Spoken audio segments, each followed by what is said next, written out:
text message glowed on my phone screen at 2:17 a.m., and I knew my world was about to collapse.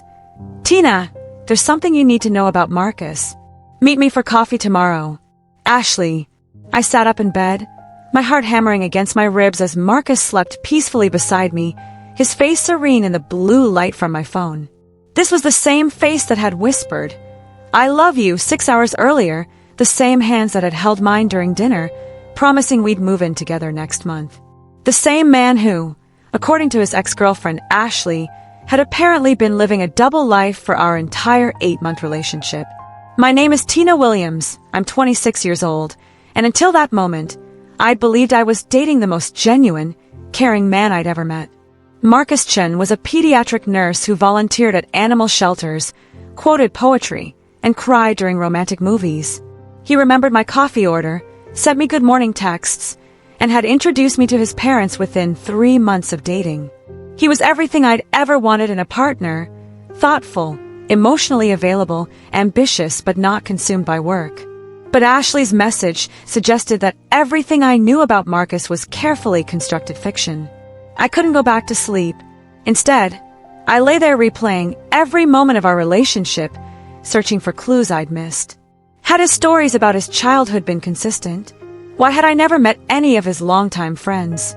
When I tried to surprise him at work once, why had the receptionist looked confused when I'd asked for Marcus Chen in pediatrics? By 6 a.m., I was sitting in my kitchen with my 3rd cup of coffee, mentally preparing for a conversation that would either destroy my relationship or destroy my sanity. Marcus emerged from the bedroom looking perfectly rumpled and adorable, exactly like the loving boyfriend I'd fallen for. "Morning, beautiful," he said, kissing the top of my head. "You're up early. Everything okay?" I watched his face carefully as I lied. Just couldn't sleep, thinking about the Peterson project at work. He nodded sympathetically, launching into advice about work-life balance while making himself breakfast. Everything about his manner seemed authentic. The concern in his voice, the way he listened, the gentle way he rubbed my shoulders. If this man was pretending to care about me, he was the most gifted actor I'd ever encountered. The coffee shop meeting with Ashley felt like walking into my own execution. She was already there when I arrived, looking nervous and guilty, clutching a manila folder that made my stomach lurch. "Tina," she said as I sat down, "I debated for weeks about whether to tell you this. But if I were in your position, I'd want to know." She opened the folder and my breath stopped. Inside were photos, Marcus at what looked like a company party, his arm around a blonde woman I'd never seen. Marcus at a restaurant, holding hands across the table with a different woman. Marcus at what appeared to be someone's wedding, dancing intimately with yet another stranger. "These are from the past 6 months, Ashley said quietly. "I hired a private investigator after my friend Sarah told me she'd seen Marcus with multiple women around town. I thought maybe it was just coincidence. Maybe he had a twin brother or something. But Tina, he's been dating at least 4 different women simultaneously. And from what we could gather, he's telling each of you a completely different story about who he is." The photos swam in front of my eyes. "What do you mean, different stories?" Ashley pulled out a notebook. The investigator talked to some of these women. To Sarah, he's a veterinarian who lost his parents in a car accident. To Monica, he's a social worker who grew up in foster care. To Jennifer, he's a physical therapist whose mother died of cancer last year. Each woman thinks she's his only girlfriend, and each woman is getting a customized version of Marcus designed to make her fall in love. I felt like I was drowning. But his job, his apartment, his family, his real name is Martin Crawford. He's a freelance graphic designer who lives in a studio apartment across town. The parents you met, they're his uncle and aunt. The pediatric hospital, he volunteers there once a month, enough to learn the terminology and have business cards printed. The coffee shop spun around me.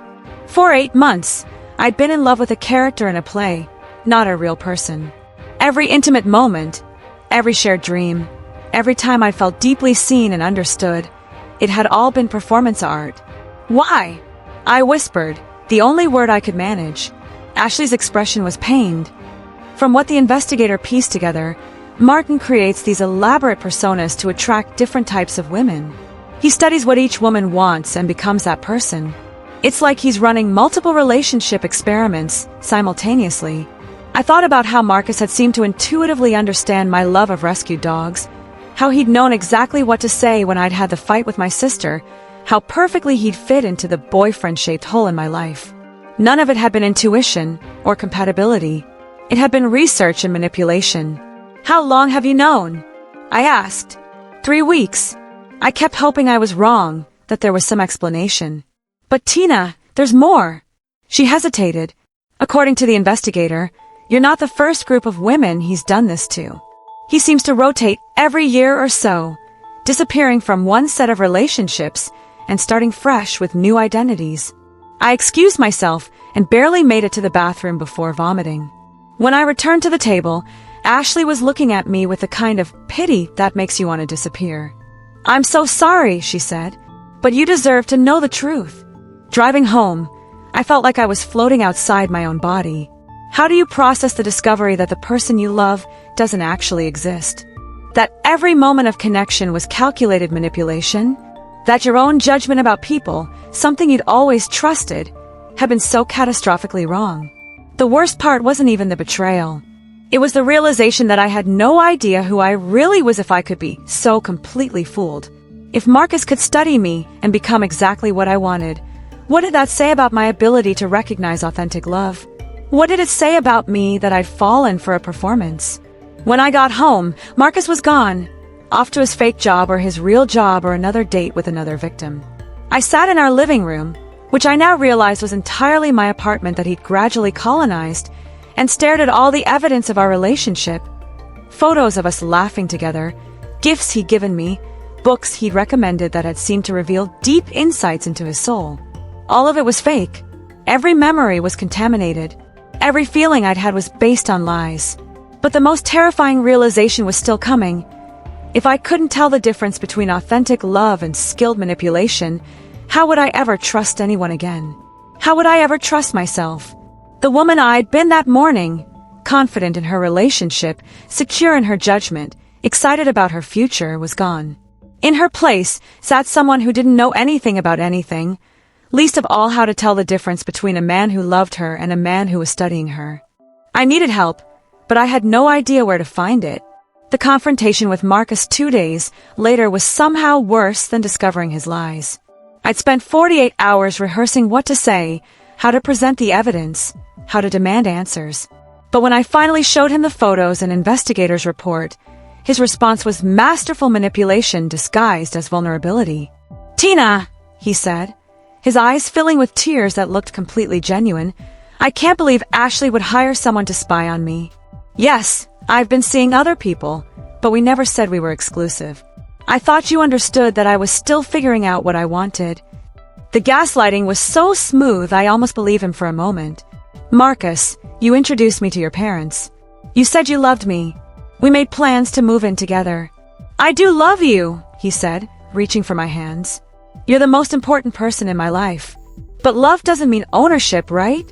I thought our connection was strong enough to handle honesty about my need for space and exploration. Even knowing everything I knew, part of me wanted to believe him. The Marcus sitting in front of me seemed so sincere, so hurt by my accusations. But then I remembered the notebook, the different identities, the elaborate backstories, the calculated deception. "Who are you really?" I asked. His mask slipped for just a second, and I saw something cold and calculating flicker across his features. Then the wounded boyfriend expression returned. "I'm exactly who I've always been with you, Tina. I'm the man who loves you, who wants to build a life with you. Can't we work through this?" That's when I understood the full horror of what I'd been dealing with. Marcus, or Martin, wasn't just a cheater or a liar. He was someone who could manufacture authentic seeming emotions on demand, who studied human psychology like a predator studying prey. He was a person without a fixed personality, someone who became whatever he needed to become to achieve his goals. After I ended things and he moved out, with impressive speed, considering how entangled our lives had seemed, I fell into the darkest period of my adult life. The betrayal was devastating, but the loss of confidence in my own judgment was worse. I'd always prided myself on being a good judge of character, on having strong intuition about people. Now I felt like I couldn't trust my instincts about anyone. I stopped dating entirely. When friends tried to set me up, I declined. When attractive men approached me at coffee shops or bookstores, I saw potential Marcus clones, men who might be studying my responses, crafting personas designed to exploit my vulnerabilities. The paranoia was suffocating. I started analyzing every interaction for signs of manipulation. Was my coworker being genuinely friendly, or was he trying to gain some advantage?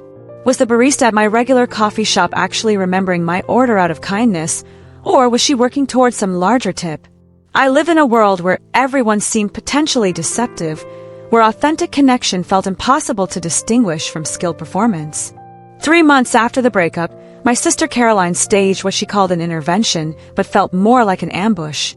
She showed up at my apartment with wine and Thai food, took one look at my hermit lifestyle, and refused to leave until we talked. "Tina, you haven't been yourself since Marcus," she said, settling onto my couch with determination. "I get that he hurt you, but you're letting him destroy your ability to connect with anyone. How do you know who's real and who's fake?" I asked, pouring wine with hands that still shook when I talked about relationships. How do you know when someone actually cares about you versus when they're just really good at pretending to care? Caroline was quiet for a moment. "I don't know that you ever know for sure, but the alternative is never trusting anyone again, and that's not really living. But what if I'm just naturally attracted to manipulators? What if there's something about me that draws people who want to use me?" This was the question that had been eating at me for months. Had I been drawn to Marcus because he'd seemed too good to be true, or because he'd expertly crafted himself to be irresistible to someone like me? Were my instincts about love completely broken? Caroline suggested therapy, but I'd already tried that. I'd seen 2 different counselors, both of whom had focused on helping me process the betrayal and move forward. But they hadn't been able to answer my core question: how do you learn to recognize authentic people when you've been so thoroughly fooled by someone inauthentic? The breakthrough came from an unexpected source. I was at a bookstore, browsing the psychology section for books about manipulation and emotional abuse, when I overheard a conversation between 2 women near the self-help aisle. "Lucy's workshop literally saved my marriage," one was saying to the other. "I thought my husband was cheating because he'd started acting so different, but it turned out he was just going through his own identity crisis. Lucy taught me how to tell the difference between someone changing authentically and someone putting on an act." My ears perked up. "Excuse me," I interrupted, feeling awkward but desperate. I couldn't help overhearing. "Who's Lucy?" The woman smiled. "Lucy Martinez. She's a former relationship counselor who runs workshops on authentic connection. She went through her own experience with a manipulative partner years ago and now helps people learn to spot genuine versus performed emotions. She's amazing." I Googled Lucy Martinez as soon as I got home and found her website. Authentic connection coaching, learning to navigate the difference between real and performed love. Her bio mentioned her background as a licensed marriage and family therapist who'd left traditional practice after her own experience with what she called emotional predators. Her next workshop was in 2 weeks, recognizing emotional authenticity, how to spot genuine connection in a world of performance. I signed up immediately, despite having no idea what to expect. For the first time in months, I felt something that might have been hope. Maybe there were ways to learn to distinguish between real and fake connection. Maybe I wasn't doomed to either attract manipulators or live in isolation forever. Maybe someone who'd walked this path before me could teach me how to find my way back to trusting my own heart without losing my mind in the process. 2 weeks couldn't pass quickly enough. Lucy Martinez's workshop was held in a converted warehouse space in downtown Miami, filled with about 30 people who looked like they'd all been through some version of my experience. There were women clutching tissues, men with shell-shocked expressions, and a few individuals who radiated the kind of hard-earned wisdom that comes from surviving emotional warfare. Lucy herself was not what I'd expected. She was probably in her early 50s, with silver-streaked hair pulled back in a practical ponytail and eyes that seemed to see straight through pretense to truth. She wore jeans and a simple blouse, carried herself with quiet authority, and began the workshop with words that made my chest tighten with recognition. "How many of you are here because you fell in love with someone who turned out to be a character in a play rather than a real person?" Every hand in the room went up. "I thought so," Lucy said with a sad smile. "Welcome to the club. Nobody wants to join." I'm Lucy Martinez, and 8 years ago, I was exactly where many of you are now, devastated, confused, and convinced I'd never be able to trust my own judgment about people again. She walked to the front of the room and pulled down a screen. I was a licensed marriage and family therapist, supposedly an expert on relationships, when I fell for someone I now call the actor. For 2 years, I dated a man who had created an entire false identity designed specifically to attract someone like me. He'd researched my professional background, my personal history, even my favorite books and movies. He became the perfect partner for Dr. Lucy Martinez, relationship expert. A murmur of recognition rippled through the room. The devastating part wasn't just the betrayal, Lucy continued. It was the realization that my professional training had made me more vulnerable, not less. I'd been so focused on being understanding, on seeing the best in people, on believing that everyone deserved compassion, that I'd ignored obvious red flags. I'd been the perfect mark for someone who studied human psychology for predatory purposes. She clicked to the next slide, which showed a brain scan. What I've learned since then, through my own healing journey and extensive research, is that people who create false personas to manipulate others, what I call emotional chameleons, exploit specific psychological vulnerabilities that aren't character flaws. They're actually signs of emotional health. I leaned forward, hungry for understanding. Dr. Robert Hare's research at the University of British Columbia on psychopathy shows that people with empathy and the desire for authentic connection are specifically targeted by manipulative individuals. Your ability to see the best in people, to believe in love, to trust, these aren't weaknesses. They're what make you human, but they also make you vulnerable to people who've learned to weaponize human psychology. A woman in the front row raised her hand. But how do we protect ourselves without becoming cynical and closed off? That's the million-dollar question, Lucy said. And it's why I left traditional therapy. Traditional approaches focus on healing from betrayal, which is important. But they don't teach you how to recognize authenticity versus performance in real time. They don't give you practical tools for distinguishing between someone who's genuinely getting to know you and someone who's studying you. She clicked to the next slide, the authenticity detection system. Over the past 8 years, I've developed what I call an authenticity detection system based on research from multiple universities, Stanford's work on microexpressions, UCLA's research on genuine versus performed emotions, and Harvard's studies on behavioral consistency. But more importantly, I've tested these techniques with over 500 people who've been through experiences like ours. My heart started racing. This was what I've been searching for, not just validation of my experience, but actual tools.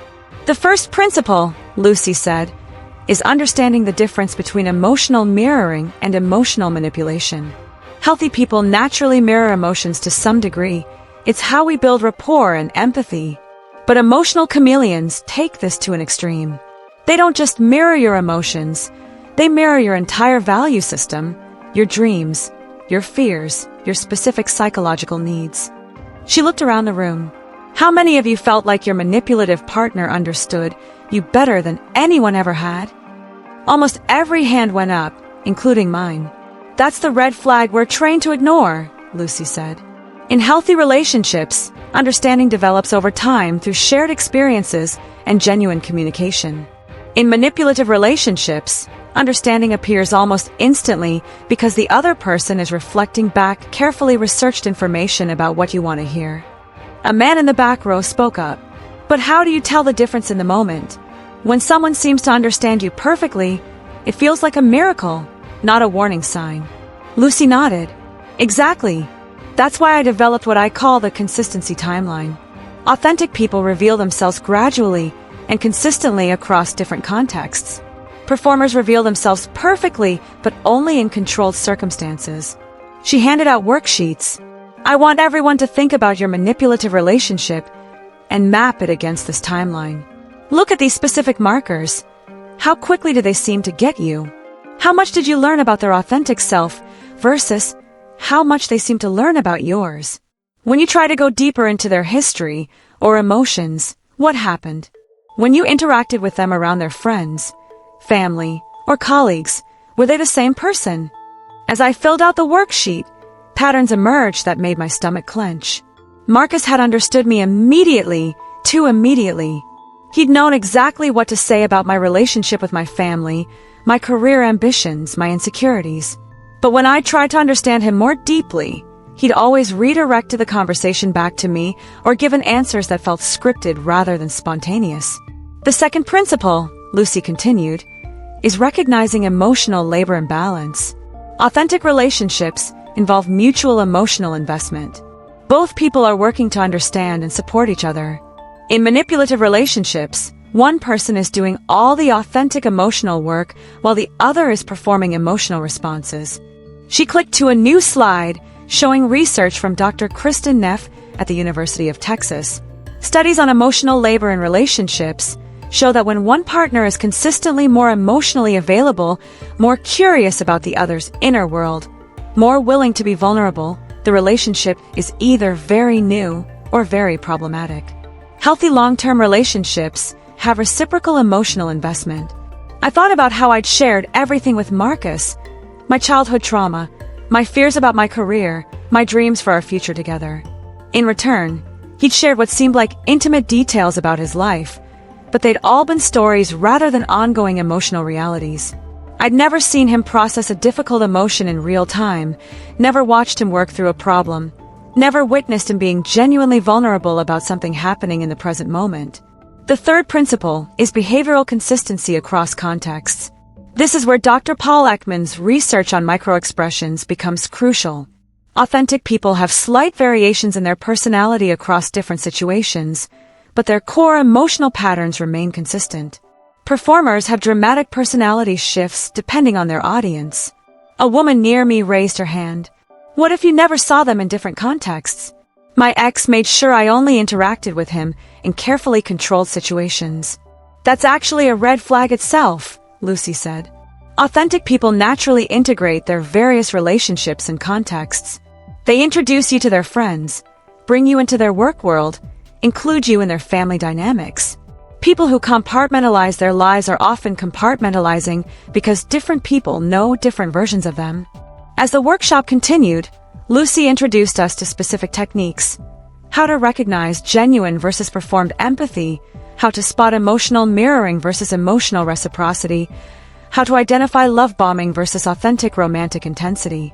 Each technique was backed by research and tested in real-world situations. But the most powerful moment came when Lucy shared her own story of recovery and rebuilding. The hardest part wasn't learning to spot manipulators, she said. It was learning to trust my own authentic responses again. After being manipulated, many of us become so focused on analyzing other people's behavior that we lose touch with our own emotional truth. We become investigators rather than participants in our own relationships. She looked directly at me when she said this, as if she could see the hypervigilance I'd been carrying for months. The goal isn't to become psychologists who can read people perfectly. The goal is to return to being humans who can feel the difference between authentic and performed connection in our bodies, our intuition, our hearts. The research is a scaffold that helps you rebuild trust in your own perceptions. But ultimately, you have to learn to feel truth again, not just think your way to it. As the workshop ended, Lucy handed out what she called authenticity homework, exercises designed to help us reconnect with our own genuine responses while practicing the new detection skills in low-stakes interactions. Walking to my car that evening, I felt something I hadn't experienced in months: clarity. Not about other people, but about myself. I had tools now, a framework for understanding what had happened to me and how to prevent it from happening again. But more importantly, I had hoped that I could learn to trust myself again without losing the capacity for authentic love. The real work was just beginning, but for the first time, I knew which direction to walk. Lucy's homework assignments were unlike anything I'd expected. Instead of focusing on analyzing potential partners, she had me practicing authenticity detection in everyday, low-stakes interactions. The first week's assignment was simple but profound. Notice the difference between genuine and performed kindness in service interactions. At coffee shops, grocery stores, and restaurants, I began observing how different people expressed helpfulness. Some cashiers offered genuine smiles that reached their eyes and seemed interested in brief, natural conversation. Others performed customer service with technically correct politeness that felt hollow and scripted. The difference wasn't about personality types. introverted people could express authentic kindness just as easily as extroverted people. It was about the quality of attention they brought to the interaction. The revelation was startling. I could feel the difference in my body. Genuine kindness created a warm, relaxed sensation in my chest. Performed kindness left me feeling slightly unsettled, as if something was missing from the exchange. "This is your authentic response system coming back online," Lucy explained during our first follow-up session. Trauma from emotional manipulation often shuts down our intuitive responses because we lose faith in our ability to read people. But those responses were never broken, they were just suppressed by self-doubt. The second week's assignment was more challenging: practice authentic vulnerability in safe relationships. Lucy had me reach out to 3 people I trusted completely: my sister Caroline, my college friend Maya, and my coworker Derek, and share something real about what I'd been going through. The difference in their responses was instructive. Caroline immediately offered support and shared her own struggles with trusting people after a difficult breakup. Maya listened without judgment and asked thoughtful questions about how I was healing. Derek thanked me for trusting him and admitted he'd gone through something similar with a manipulative friend. All 3 responses felt genuine, but I noticed they were also different from each other, reflecting each person's unique personality and communication style. This was what authentic empathy looked like, varied in expression but consistent in quality. Then, as a control experiment, I tried sharing something similarly vulnerable with an acquaintance I'd always felt slightly uncomfortable around, though I'd never been able to articulate why. Her response was immediate, intense, and felt oddly theatrical. Lots of dramatic sympathy, personal anecdotes that seemed designed to make the conversation about her, and an offer to help that felt more like boundary pushing than genuine support. The contrast was illuminating. This was what performed empathy looked like: technically appropriate, but emotionally off-key. By the 3rd week, Lucy had me practicing what she called authenticity stress testing in social situations.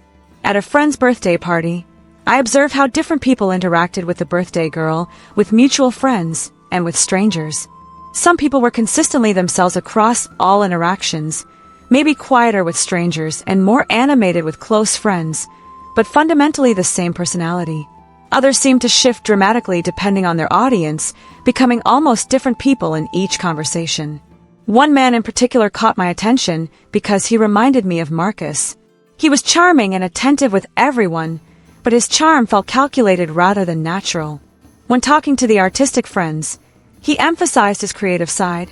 When talking to the business professionals, he highlighted his entrepreneurial ventures. When talking to the single women, he presented himself as thoughtfully vulnerable and relationship-focused. A year ago, I might have been attracted to his versatility and social skill. Now, watching through my newly trained perceptions, I could see the performance quality of his interactions. He wasn't adapting naturally to different social contexts. He was trying on different personalities like costumes. "You're beginning to see the matrix," Lucy said when I described this observation. Most people go through life without consciously noticing these patterns because they're not looking for them. But once you develop the ability to spot performed versus authentic personality, it becomes impossible to unsee. The 4th week brought the biggest challenge. Lucy had me try online dating again, but with specific guidelines. I was to use the authenticity detection techniques in virtual interactions before meeting anyone in person. The experiment was both fascinating and discouraging. Out of 20 men I chatted with, 15 showed clear signs of what Lucy called persona optimization, crafting their responses to match what they thought I wanted to hear rather than expressing their authentic thoughts and feelings. Some were obvious, men who claimed to share all my interests despite having completely different lifestyles reflected in their photos. Others were subtler, men who seemed to have researched conversation techniques for making women feel special rather than actually being interested in getting to know me as an individual. But 3 conversations felt different. These men asked questions that seemed driven by genuine curiosity rather than strategic information gathering. They shared opinions that sometimes differed from mine instead of constantly agreeing. They had consistent communication styles across multiple conversations instead of seemingly adjusting their personality based on my responses. I met one of them, David, a high school history teacher, for coffee. The date was refreshingly ordinary. He was nervous, which seemed genuine rather than calculated. He shared stories about his students that revealed both humor and frustration. When I mentioned my recent experience with manipulation, he didn't immediately position himself as the anti-Marcus. Instead, he admitted he'd also struggled with trusting people after a difficult friendship in his 20s. Most importantly, I felt relaxed in his presence. My nervous system, which had been hypervigilant for months, settled into a calm alertness rather than anxious analysis mode. This is what authentic connection feels like in your body, Lucy explained when I described the date. Not fireworks or instant perfection, but a sense of safety that allows you to be yourself. Manipulative people often create artificial intensity, love bombing, excessive flattery, instant intimacy. Authentic people create space for natural connection to develop. David and I went on several more dates over the following weeks. The relationship developed slowly and naturally, without the artificial acceleration I'd experienced with Marcus. We disagreed about things sometimes, politics, movies, the best way to spend weekends, and worked through those differences with curiosity rather than one of us automatically adapting to please the other. More importantly, I maintained my sense of self throughout the early stages of dating. With Marcus, I'd quickly become absorbed into his preferences and priorities. With David, we were two separate people choosing to spend time together rather than one person, me, being absorbed into another person's carefully constructed reality. The relationship didn't work out long-term.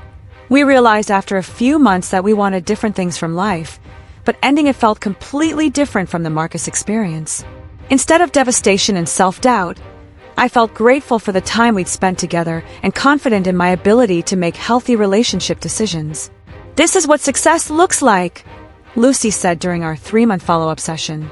Not finding the perfect person, but trusting yourself enough to engage authentically with imperfect people and make conscious choices about compatibility.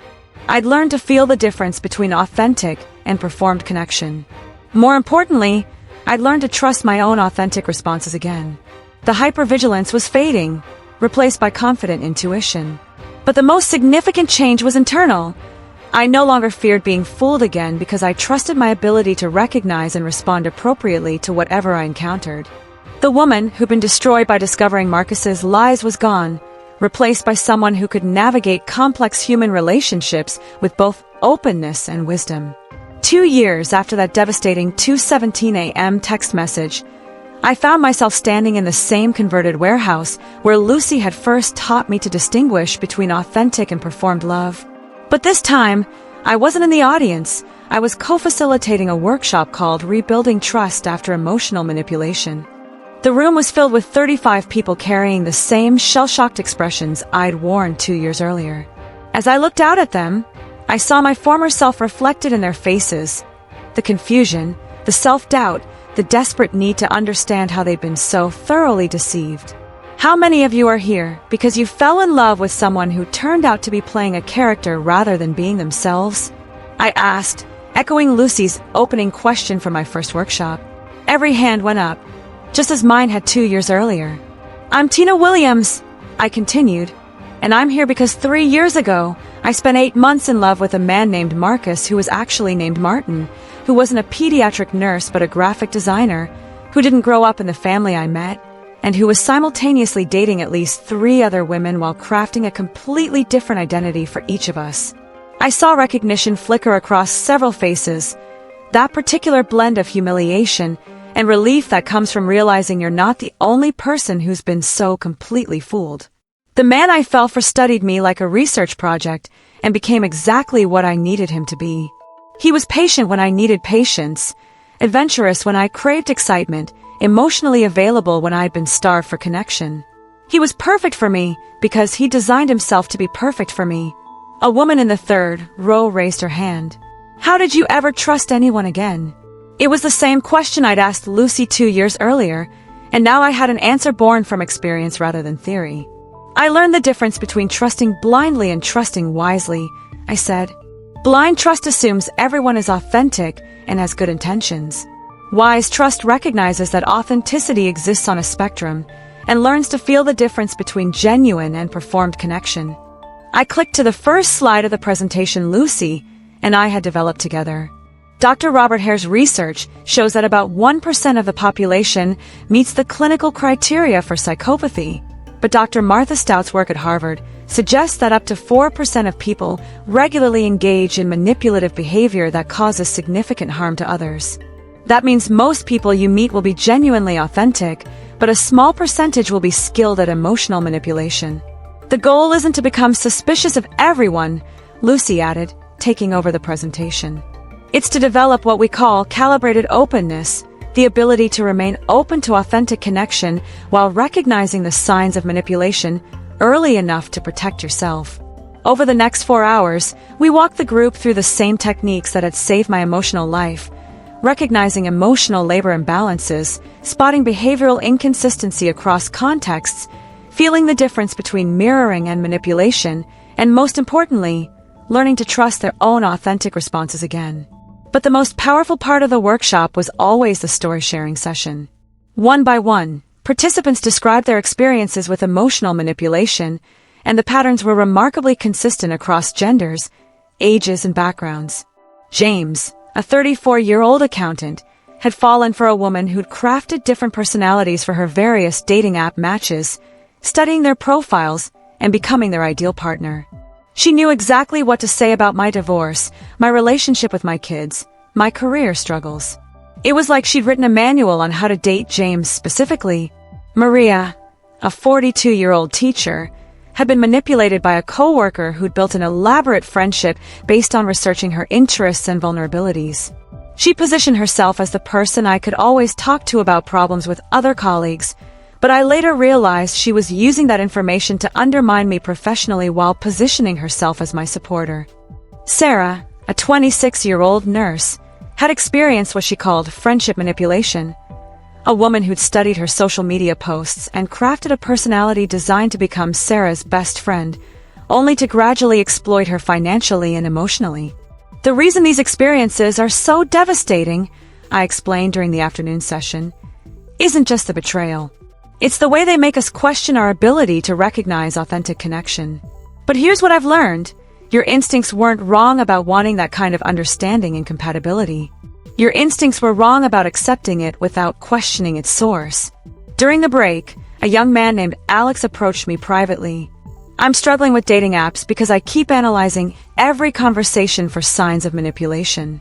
How do you know when you're being appropriately cautious versus when you're being paranoid? I remembered asking Lucy the same question during my own recovery. The difference is in your body's response, I told him. Appropriate caution feels like calm awareness. You're paying attention without anxiety. Paranoia feels like constant tension and hypervigilance. When you're being appropriately cautious, you can still enjoy conversations and feel excited about potential connections. When you're being paranoid, every interaction feels like a test you might fail. 6 months later, Alex sent me a message.